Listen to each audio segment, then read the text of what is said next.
It doesn't matter whether you're a pro athlete or just a beginner, because functional training is for everyone. Hi, I'm Veronica with WatchMojo.com, and today the team at XFit have a workout that will tone, tighten, and sculpt the entire body.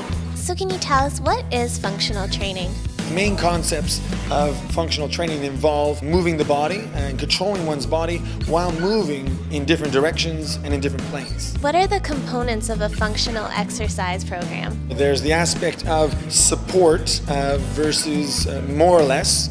There's also stability, more or less, meaning are you on something solid or are you on something shaky, as well as there is a complexity or intricacy. Some exercises may have one movement or one direction to work in, whereas other exercises may have more than one movement or direction, maybe two limbs doing something opposing or different. Now, is this specific for athletes, or anyone can do this type of training? It's the type of training that applies to anyone across the board. Well, thank you very much. Do you think you can show us some of the moves now? Yes, certainly. Let's get to the good stuff. All right, so the first move that we'll do is to have Deb go lying on a ball and perform core work in a rotation direction. So this is a stage 1 or level 1, focusing on doing rotation of the body. You can add a resistance to between her hands. You can also change the speed of the ball in the lowering phase and the rising phase. You can also focus on acceleration and stopping right at the top.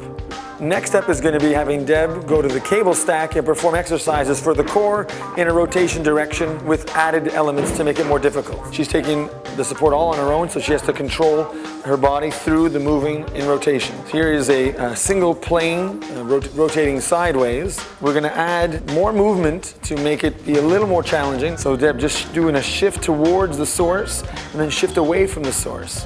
So now we have two movements happening at the same time. There's a shift and there's a rotation. Make another adjustment, bringing the source a bit lower.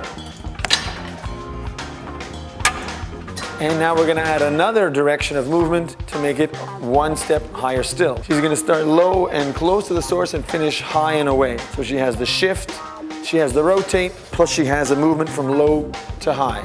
Now we'll go over and get some push-ups going on. We'll have Deb go from easier to more difficult and getting even more difficult after that. So here she's supporting her own body weight, but through her knees. Shorter body height makes it less difficult than if she's on her toes. Push-up from toes, more difficult. Push-ups do work the pushing muscles of the body, which are chest, front shoulders, triceps. But there's also a lot of stabilizing that has to go on in the shoulders, in the core as well. Alternating one foot at a time push-up. She goes down and up with one foot in the air, switches, down and up with another foot in the air. So this does create difficulty. Now she's less stable.